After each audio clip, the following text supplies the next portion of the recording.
भाजी कशी बनवायची ते आज मी सांगणार आहे। हे मी अर्धा किलो मशरूम घेतलेले आहेत, पाण्याने स्वच्छ धुतलं मीठ लावून।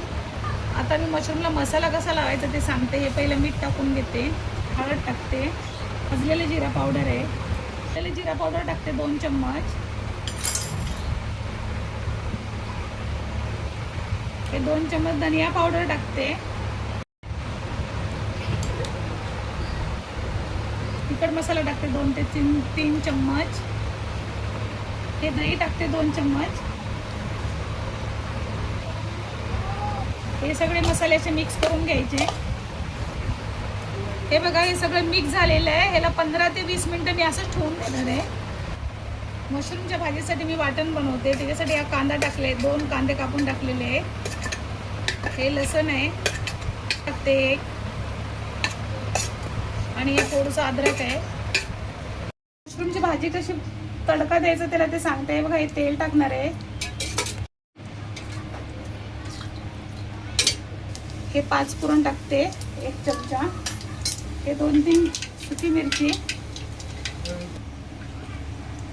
हे अख्खा मसाला टाकलेला आहे, थोडासा लवंग आहे, जावित्री आहे, थोडीशी दालचिनी आहे, लवंग इलायची आहे, आणि कांदा टोमॅटोचं वाटण बनवलेलं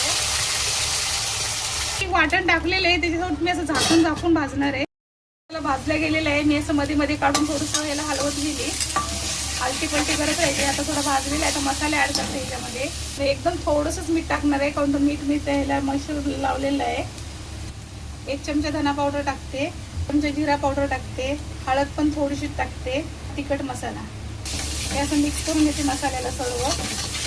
हे थोडंसं पाणी टाकते परत मसाले भाजण्यासाठी। हा 1 चमचा गरम मसाला टाकते। मसाले चांगले एकदम तेल सोडजेपर्यंत याला फ्राय करायचं। मिनिट झालेले आहेत, वाटण बघा मस्त तेल एकदम भाजून पण गेलेलं आहे आणि तेल पण सोडलेलं आहे मसाल्याने। आता याच्यामध्ये मशरूम टाकून देते, त्याला 20 मिनिट झालेले आहे। हे थोडंसं पाणी टाकते, झाकून ठेवते 5-10 मिनिटामध्ये हो। हे बघा माझी भाजी झालेली आहे, मस्तपैकी शिजलेली आहे।